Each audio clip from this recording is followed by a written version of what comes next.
On episode 461 of the 40 Plus Fitness podcast, we meet Rosie Mercado and discuss her book, The Girl with Self-Esteem Issues. You can find the full show notes for this episode at 40plusfitnesspodcast.com/461. Have you decided you're ready to make a change? To reclaim your health and fitness? The 40 Plus Fitness podcast is here for you. I'm your host, Alan Meisner. I'm an NSAM certified personal trainer with a specialization in corrective exercise and fitness nutrition. Let me be your coach as you find your way on your health and fitness journey. All right, let's go. Are you struggling to get results from your exercise and diet? Spinning your wheels?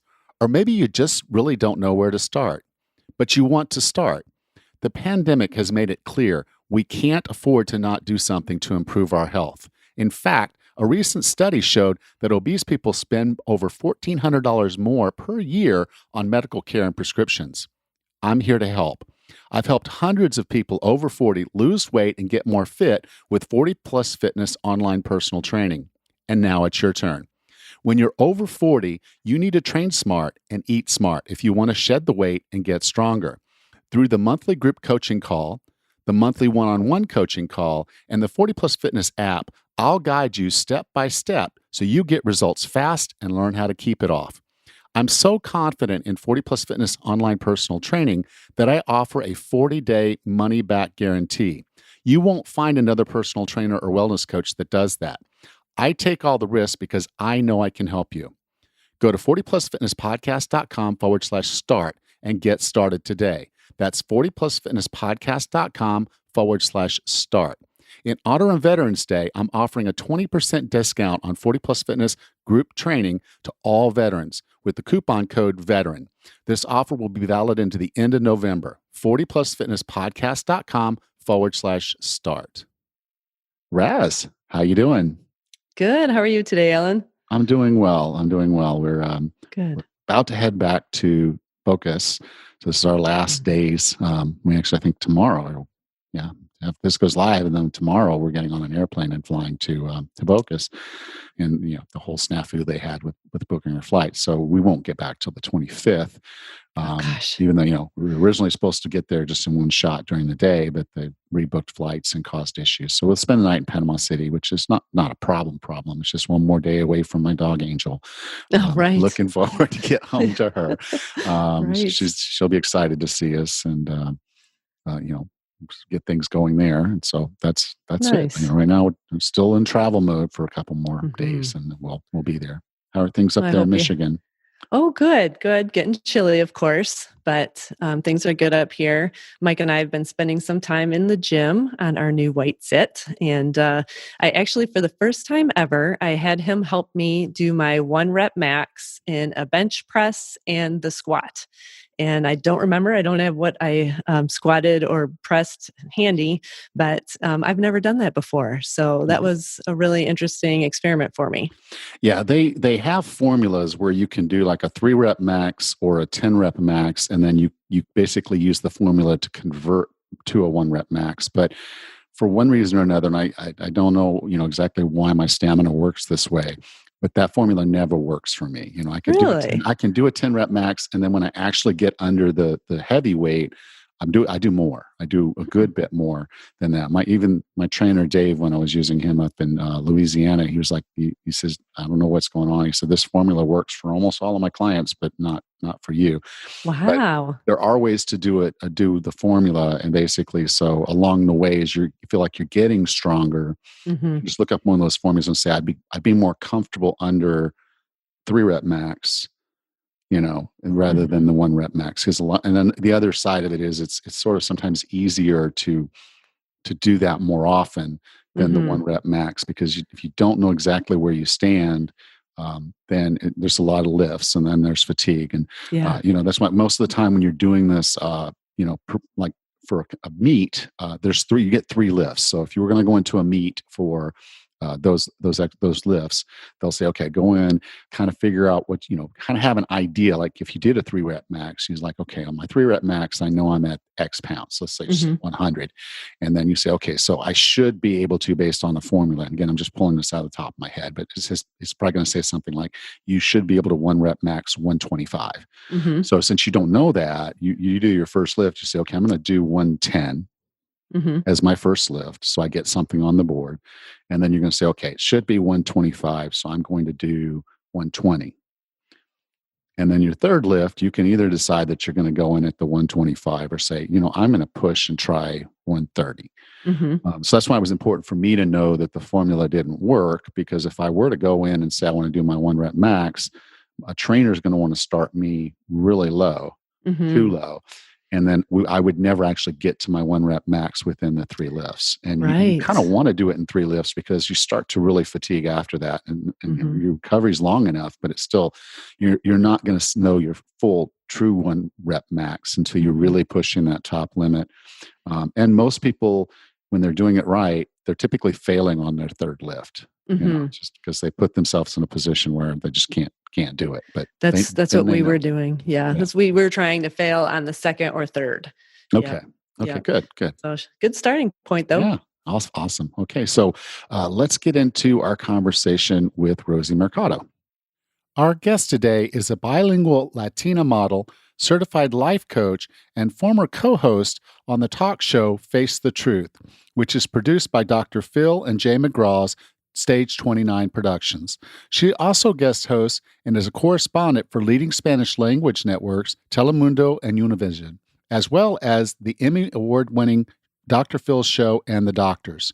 With no further ado, here is Rosie Mercado. Rosie, welcome to 40 Plus Fitness. I love it. 40 Plus Fitness. I never thought that I'd be talking about being 40 plus and just feel so empowered. It is interesting that we think about how we were when we were in our 20s. I was actually talking to my wife about, who I was in my 20s and kind of some of the crazy things I would do back then. And she says, you're no different now. And I guess guys don't really grow up, don't want to grow up. You said it, not me. I did. But the interesting thing is that there are still general similarities. It's just, you can't really stereotype and say this is how men are and this is how women are. No, it's just a variety of I think it's a variety of experiences that you go through. I mean, some people mature more than others just because they've had lots of wisdom thrown in their life, and other people just have had, they've had, not so much difficulties. I mean, I think each person deals with different issues in their life depending on their self-esteem, their thoughts, their surroundings, their upbringing. I mean, there's just so many things that really create that environment. So I don't know. Right now that you said that you were talking about talking to your wife about when you were younger and how you view everything. It's so funny because I was talking to my husband and I said, I don't feel like I'm 40. And everybody, I mean, you ask a woman, and obviously this is not all women, just some women, it's like, you don't ask my age. Like, don't ask, like, like if that's such a bad thing. And it's like, no, I'm 40 years old. I'm embracing it. I feel better now than I did when I was in my 20s. And because my life is so completely different. And I think it was the self-discovery and the self-love that has made such a huge impact in my vitality and my energy. And also in the way that I feel and look. I mean, it's completely different. There's just so much more wisdom. I wish I could tell myself when I was younger so many things. Like, if I only knew that. Oh my God. Which is cool, because I think that's exactly what you're doing with your book, The Girl with Self-Esteem Issues. As I was reading through the book, I thought any woman in her teens, 20s, 30s would benefit from that book. But as I got really into your story, which I think it was beautiful that you were just raw and honest and real, and this is where I was, and this is what I did. And you share that, and I was like, this is something that a woman in her 40s needs to hear. This is something a woman in her 50s and maybe 60s and 70s needs to hear. And a lot of men need to hear it too, because women do, a lot of them will talk about their self-esteem issues. Men tend to bury that stuff. And in many cases try to come out a lot more macho than they really are. We don't cry. We're not supposed to cry. It's not supposed to hurt. I'm going to deal with it. And unfortunately, when we internalize and we kind of bury that, like we just put it in the back, eventually it'll manifest in somehow it'll show up in your life, whether it's through having, just all these flings and sex, becoming a shopaholic. And this is for men and women, bouncing from one relationship to the next, not having relationships, pushing everybody away, overeating, drinking. I mean, it just manifests. I mean, when you are suppressing old memories, pain, and you don't want to deal with it, or you don't want to validate that it exists, it shows up in your life. Trust me, it will show up, because I learned that lesson pretty early on. Yeah. Now you went through some of the damaging effects of low self-esteem. There's lots of them, and you Lots of them, explore a yeah. lot of those in your book. When we start seeing those things happening, what do we do about it? Because you're really that's going to be it's a big project. It's not It something that you is. just do. Can you kind of talk through some of the damage and when we can recognize that damage, or how we recognize that damage, and then just some things we can do to turn that around? Yeah, I think first of all, coming, when writing this, first of all, I have to say thank you for reading the book. I appreciate that so much. That for me is thank you. But when it comes to self-esteem, I feel that self-esteem really starts changing and developing as we're growing up. I mean, for me, my self-esteem, I really understood that, I didn't feel accepted, or I felt rejected, or when I got the negative comments of being called fat ass or hippo at a young age, at the age of 8 or 9. I mean, just imagine 8 or 9. And the conversation wasn't created at home. I had wonderful parents, but I was too ashamed. I was too embarrassed to come and tell my parents, hey, I'm being made fun of at school. So I feel that it starts at a really young age, and different triggers, whether it's at home, whether it's at school, whether it's with friends, whether it's some form of bullying with family. There's just different ways that it starts, but I really feel that it starts at a young age. And sometimes we don't know that that's going on. We don't know because we're innocent. We don't know how to deal with that. We just know that we're being called names. We're being made fun of because of our looks, or the way we speak, or our ethnic background, or just for being, just for being you, someone. It triggers someone somehow, because I feel that bullying really starts, like, you have to be introduced to bullying. You're watching it somewhere, you're listening to somewhere, and then you act out on it. And for me, it started at a young age, and then it developed into going into high school, or even more so, that I already had those issues growing up in middle school, that I took it to high school. I felt fat. I felt isolated. I felt rejected. And because that's the way that I felt, anyone looked at me in a different way. My mind, they're already criticizing me. They're looking at my hips. They're looking at my body. They're looking that I'm Mexican. And it didn't make it any easier when the mean girls in school started calling me names, that nitpicking at me, like, especially around, body issues. And that really played a role, because their story became my story. I accepted that as my truth. And now that I'm 40, I look back then and I'm like, girl, you should have owned those curves. You should have just loved yourself, because I felt huge. I felt so fat in comparison to the other girls. And I remember one time, and I talk about this in the book, being in the bathroom stall, because it affected me so much that I would go grab my lunch. I didn't want anybody watching me eat, because I felt fat. And people watching me eat would make fun of me. They're like, oh, there she goes. She's going to eat the whole cafeteria. I'd go into the bathroom stall, close the door, stay there for my lunch hour. And I remember seeing these cheerleaders that I thought were not only beautiful, they had the most beautiful body. They had no cellulite. And I remember a girl going in there saying, oh my God, I ate this. And, my mom's going to tell, my mom pitches my fat. She says that, that I have jello thighs. And I remember listening to that, and I was like, it really triggered in me something. She thinks that she has jello thighs. I think she's just beautiful. I wish I didn't have cellulite. And not having that conversation at such a young age, really, I internalized everything. And I think one of the things that we have to, I think as parents and coming into family, I think one thing that's really important is starting the conversation. Being okay with saying, hey, I went through this when I was younger. Starting the conversation to, number one, get your kids comfortable with saying, oh my God, my parents went through that. I thought I was the only one. Creating the conversation to create that trust and that just openness of saying, look, I went through this and it felt like crap. It made me feel isolated, made me feel rejected. Why? Because you're opening that door of authenticity, of letting your family and your friends know that, hey, like, I've dealt with this and it made me feel this way. You're validating your own emotions. And therefore you become an invitation to start a conversation, and for someone else to say, oh, I'm not the only one going through this.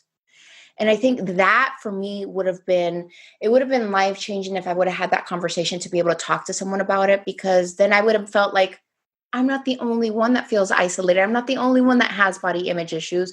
I'm not the only one that feels fat and rejected. And I think my decision making would have been different, and I would have just had someone to speak to. Just that having someone to speak to creates a different environment. I think the next thing when paying attention to self-esteem issues is understanding our own uniqueness and being okay. It really comes to understanding self-discovery and self-love.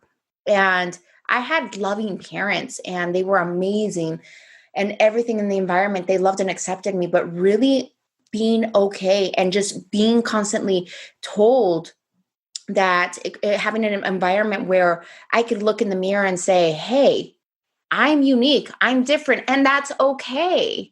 Just having that environment, and it all starts through conversation. So I really feel that at a younger age, conversation is key. That is the starting point, because you just don't know what people are going through.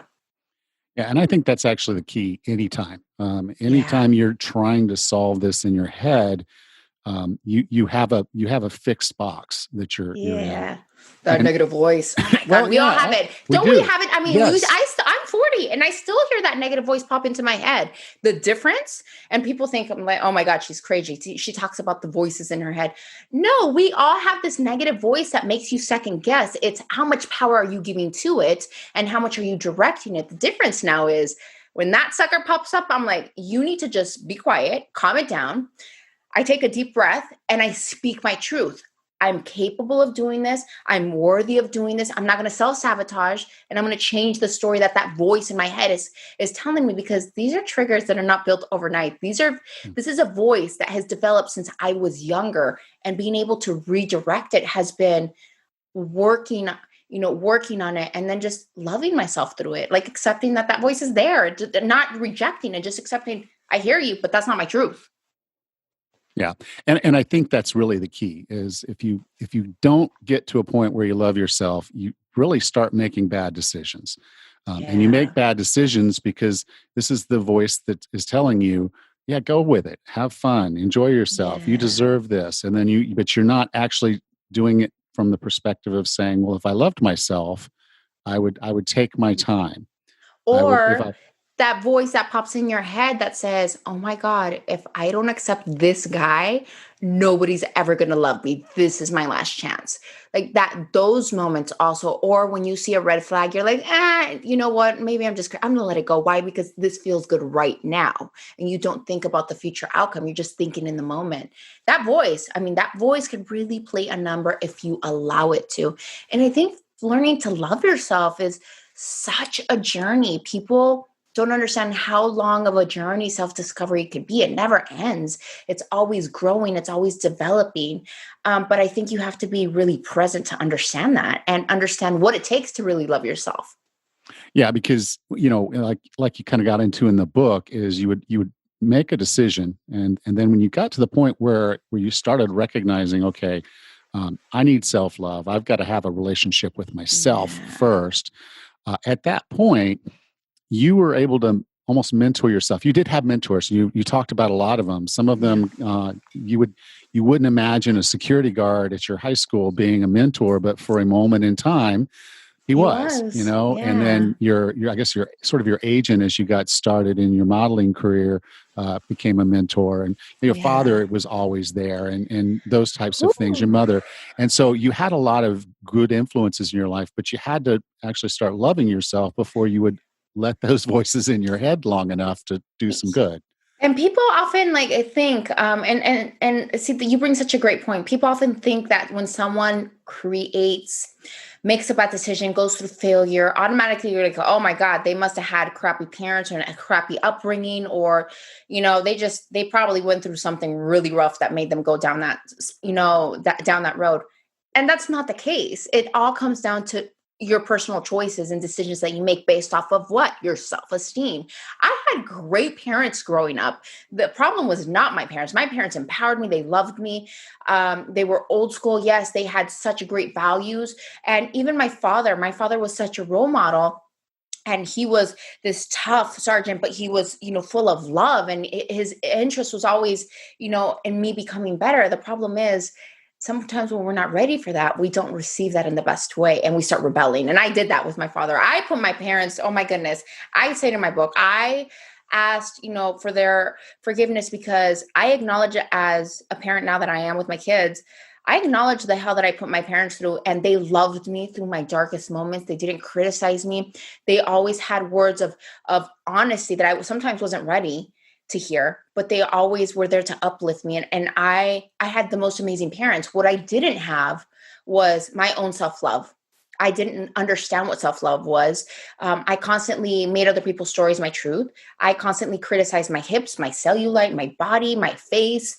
And I just felt like I didn't fit in. And the more that became my truth, the deeper that my decisions were based off of fear and rejection. And that led me into these relationships and self-discovery. For me, it happens to different, in different points of your life, but it really didn't happen to me until I was 28 after my third marriage, my third divorce. And, 3 divorces down, hit rock bottom and get sick. It was really a highlight of, wow, like I really, like, God really brought me down to my knees. And I really had to focus on, where is this all coming from? And then start asking different questions, because those questions that I was asking, why me, why me, why me, was not serving a purpose in my life. Yes. And then you start to turn it around. And like a lot of us, we've surrounded ourselves with people that are reinforcing the voice we already had. It's Yeah. we talk with was it Jim Yeah. Rohn says you're the 5 people you spend the most time with. Well, if Yeah. you've got a voice in your head that doesn't like you, it's more than likely 4 of the other people around you or 5 of the other people around you are also really don't have your long distance, long term best interests. Yeah. And so, in the book, you did have some saboteurs that you had to Whew. balance and work through.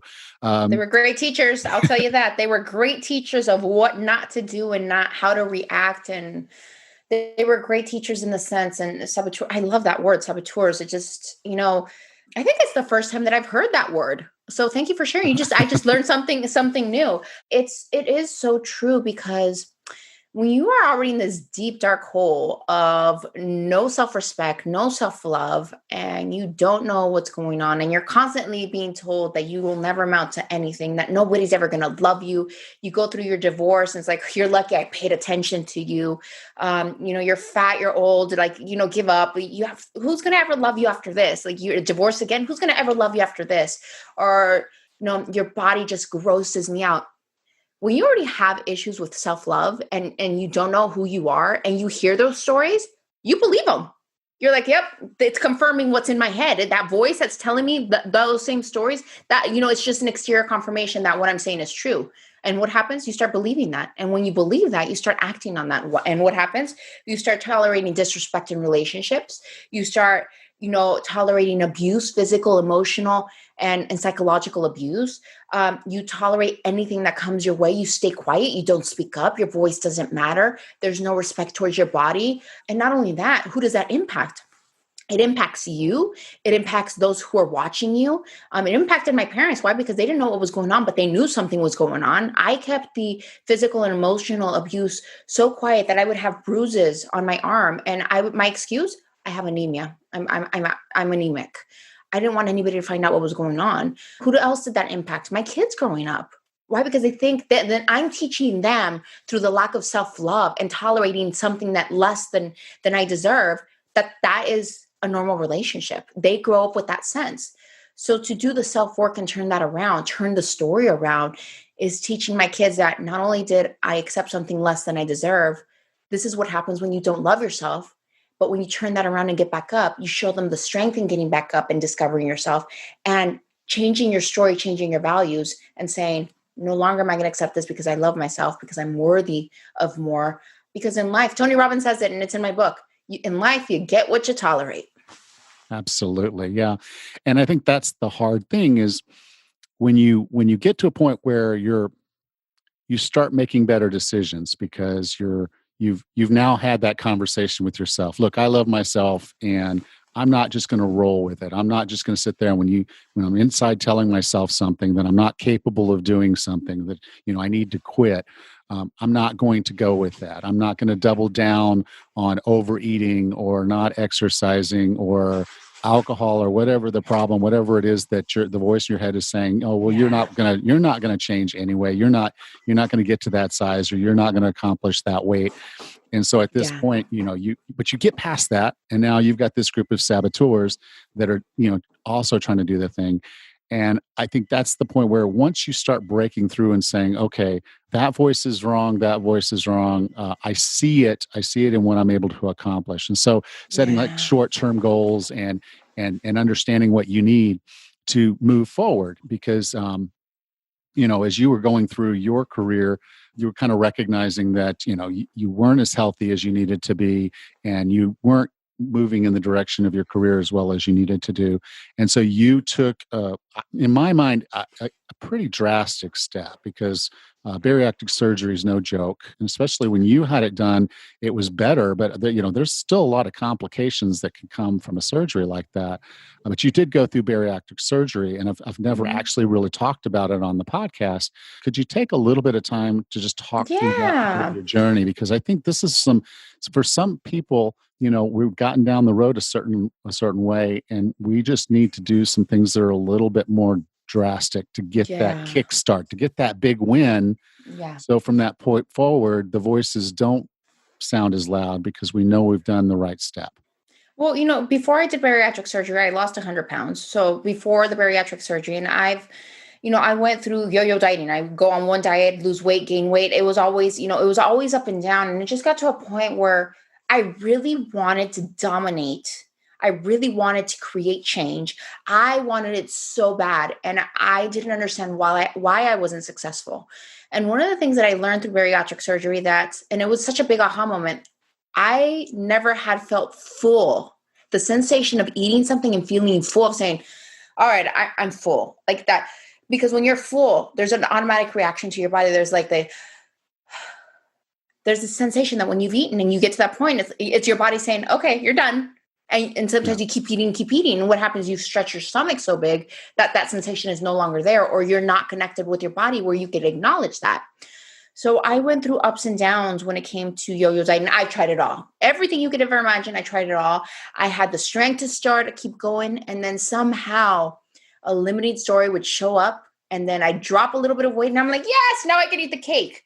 Well, no, I mean, there's nothing wrong with eating the cake. The problem is discipline, perseverance, really understanding what you're transforming. And the problem was the word diet. The word diet really impacted me. And I learned this through bariatric surgery. And people discredited me when I became so honest and authentic in saying, look, I lost 100 pounds before. People are okay to credit that. Oh, you did all the hard work. Well, doing bariatric surgery, that's even harder. People don't understand that. So if you are one of those people that say, you cheated your way out. Look, going underneath the knife at 420 pounds is no joke. I'm literally, one way or another, whether I stay at 420 pounds, eventually that's going to catch up to me because I'm obese. It will catch up to me, and I will pay a price for that. And if I go underneath the knife, I could pay the price for that. I don't know. I'm trying something new. And when I did that, I got so much hate and criticism saying that I took the easy way out. You just did surgery and that's the easy way out. No, because you're not guaranteed that you're going to lose. There's people that have gotten bariatric surgery that have only lost 20 to 30 pounds. Why? Because that inner voice is so strong that they keep eating the foods that they're not supposed to. It is just a tool. So they take 80% of your stomach out. And basically you start with liquids, then go into puree foods, and then you go into small amounts of food that you're eating throughout the day. When I got bariatric surgery, the first time I drank water, it was the first time, and I can't even remember that I felt the sensation of full. I was like, what is that sense? Like, I literally drank and I'm like, I can't no more. And I was like, I can't no more. What's going on? Like, I've never felt that sensation. And Dr. Bernie Hanna turns around and he told me, he's like, that is the sensation of being full. That for me was mind blowing. Yeah. The next step is going through the process of puree foods and then discovering looking at the amounts of food I was eating and why I was eating. I was eating because I was sad. I was eating because I was happy. I was eating because it was the only way that I could connect with my family. I was eating because it's the only way that I could connect with another human being. It was always through food instead of just having that general connection without the food. Like I didn't need the food to connect with all these people. So that was another lesson that I learned. But the process, the psychological and the physical process of losing weight through bariatric surgery, it is transformative because you pay attention to how much food you were eating. You have the sensation of being full. Now you're learning about your body and how to create energy and how to drink water and really, okay, I'm educating myself. If I have the sugar right now, that's going to make me break out in sweat. I get nauseous. I do not like the feeling that my body reacts to that. So now you're like, I'm not going to have that. Not because I can't, because I don't like the feeling associated. So it transformed your whole psychology. And then once you sit down with your family, you're eating such a small portion and you're done, you're kind of left like, well, what's next? You learn to reconnect with other human beings. So for me, bariatric surgery not only saved my life. If I could have done it when I was younger, I would have. It played a domino effect in my family because my entire family got bariatric surgery. Everybody got bariatric surgery. If my daughter chooses to one day get bariatric surgery, I completely support her. It is just a tool because once you get into it, a couple years later, you could gain the weight back. You could stretch out your stomach. So it is not a diet. It becomes a lifestyle. And that is the switch in the mind. That is the psychological win. It's the story behind it. Yeah, and that's one of the things I really like to get into with my clients, with anyone I'm talking to, is that we have a ton of tools and strategies around. There's not one path to getting there. And people can say something is a shortcut, but so what? This is you're not in competition with anybody but yourself. You're just trying to be No. the best person that you can be. And if you're doing it for the right reasons, because you love yourself and this Yeah. is the tool that's going to help me get to the next level, that's going to keep me moving forward and not falling backwards, then it's a tool. And it's It's a again, tool. It's perfect. a wonderful tool. And I think you've hit it right on the head. What may work for you may not work for me. And that's okay.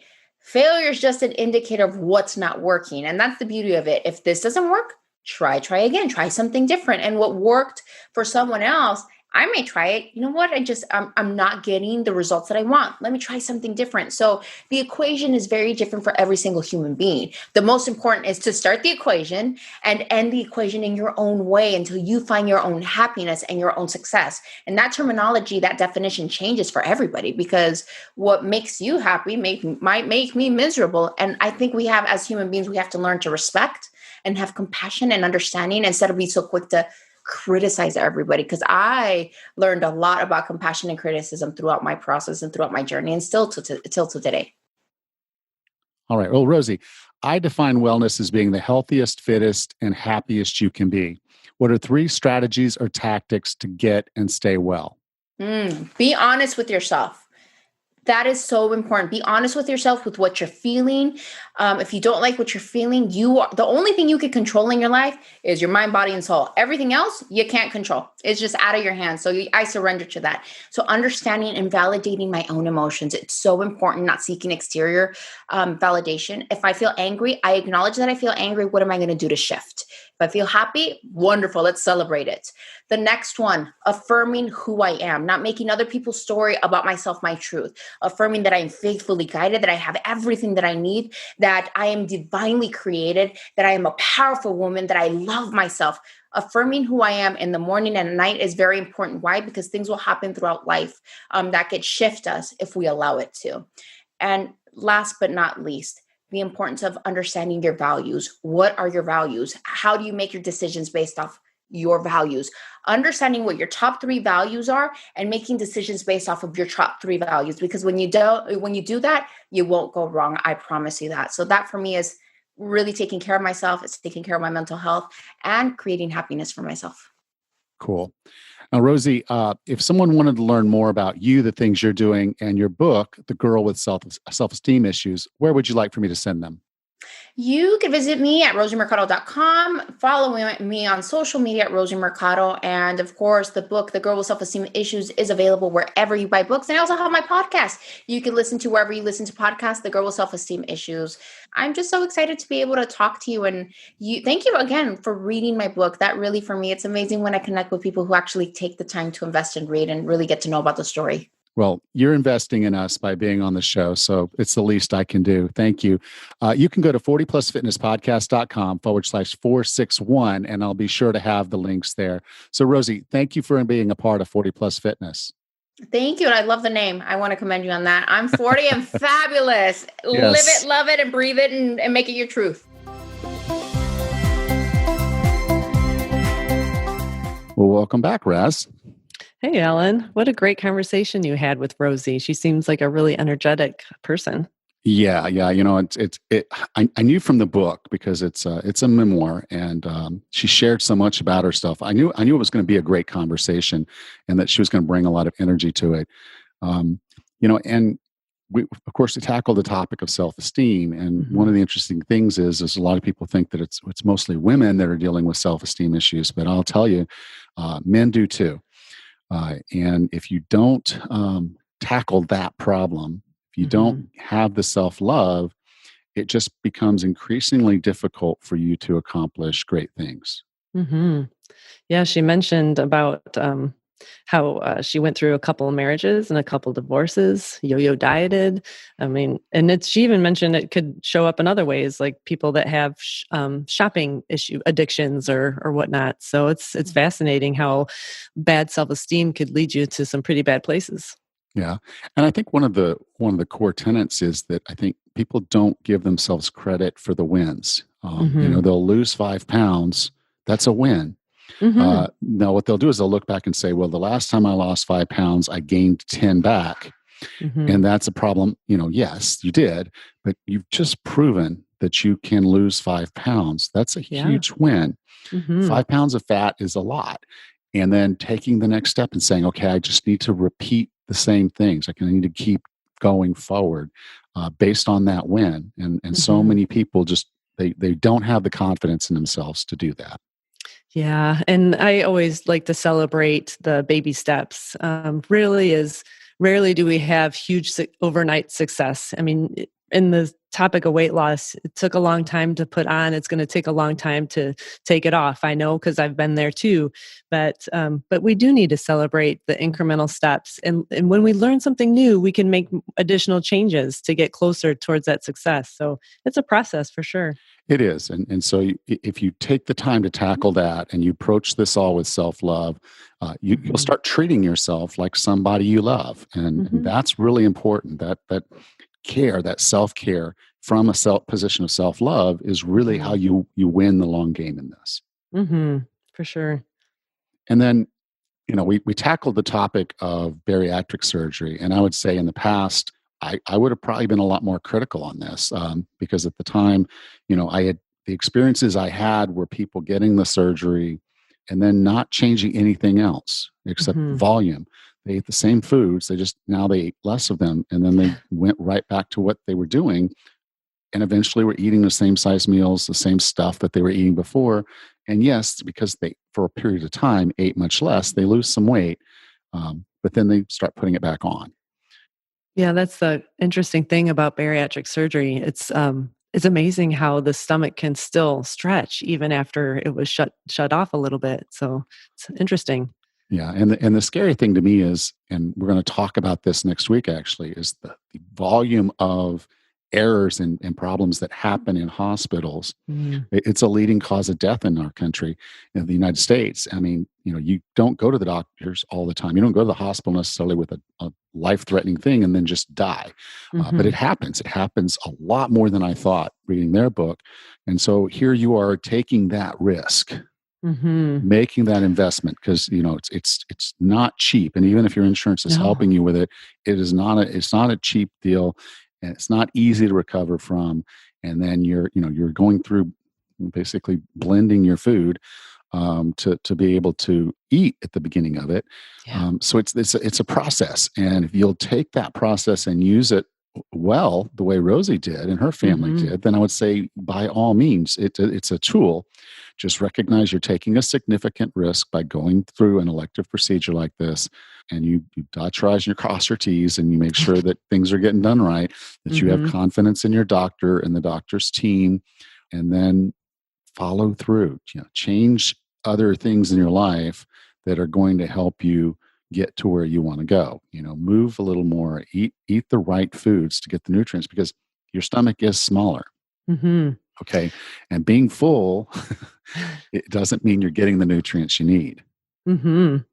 Yeah, she had the right attitude, I think, about for all of those reasons you just said, but she knew that bariatric surgery is a good tool. And it sounds like her family members looked at it in that same way. And they were made those big changes that they needed to after they had the surgery. It sounds like they were very successful afterwards.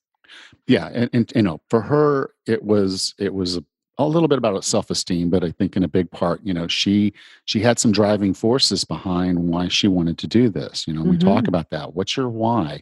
For Yeah. her, it was a career that she loved, and she was basically being told that if she didn't change her size, she was Hmm. going to size herself out of plus modeling.